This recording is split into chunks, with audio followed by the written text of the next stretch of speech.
Mr. Duncan, welcome, and you now are recognized for 5 minutes. Thank you, and thank the committee for letting me wave on.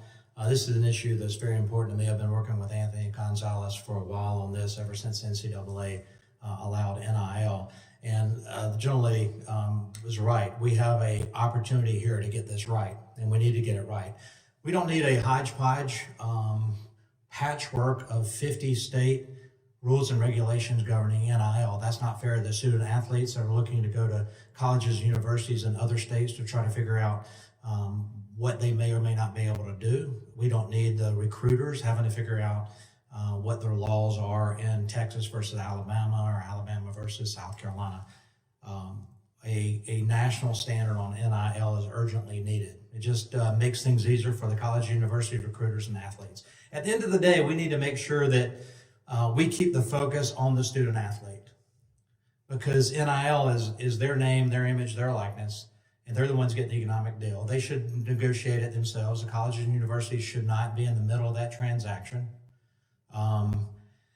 And so we don't need, I think we have an opportunity here to get NIL legislation, a national standard passed, but we don't need to muddy the water with collective bargaining and revenue sharing and all these other things, because that may prohibit us from getting an NIL bill passed. We keep our eye on the ball and make sure that we do something to protect student athletes, and college and universities are second to that, but protect them as well, and not muddy the water. You know, revenue sharing is an interesting thing, because I think Dr. Livingston Stone said it best, is that, you know, the big ticket sports of football and basketball in some cases, they provide the revenue that allow the colleges and universities to have all the, I'll say it, down ticket sports, the women's soccer and lacrosse and softball and swimming, and I go through a whole litany of sports that don't generate the revenue and they're paid for. The universities are able to have those sports because of the football programs.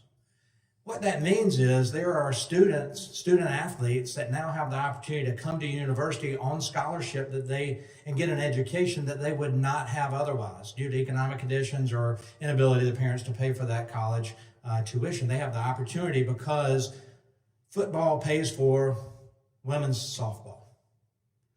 And if you do revenue sharing, you take that ability for those universities to have those down ticket sports. And it prohibits the universities from providing those opportunities, educational opportunities for those student athletes. So those are things we need to think about. I think we can have a conversation, Madam Chairman, about all of the issues of revenue sharing and liability and lifetime insurance and all pay for play, all the payment to students. We can have that conversation. It's probably worth having that conversation, not at the NCAA, Dr. Emmert, but from the United States Congress at some point. But we have a chance to get NIL without muddying the water. That's one of the big points I wanted to make.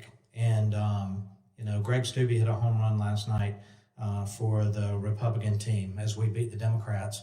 And if he was a student athlete or an up-and-coming high school player, he would have had the opportunity to probably to go get a scholarship and probably have an NIL deal waiting on him.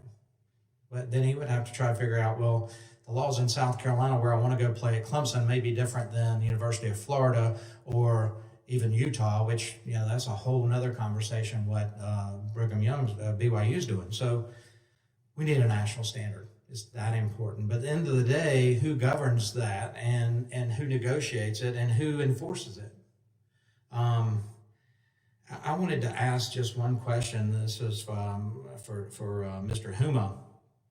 Should conferences and associations be able to make and enforce recruiting rules that ban financial inducements? Yes or no?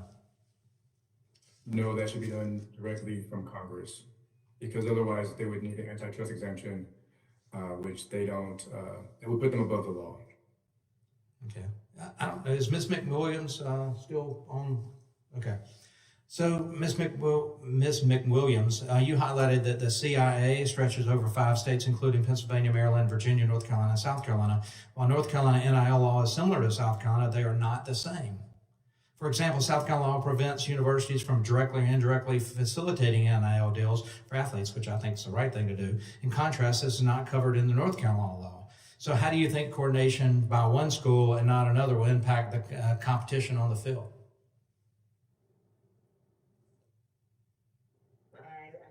I think it will impact. I think that disparity alone, again, you can do one thing in South Carolina, our student athletes or students who are interested in going to Claflin University compared to going to Johnson C. Smith. I mean, we can just talk about Division II and not Division I. There's greater access in one state and another. I mean, being that we are neighboring states, it's just interesting that we haven't been able to work together on legislation in the first place to get to a place where we both can to manage our institutions in our state. But I get there's differences.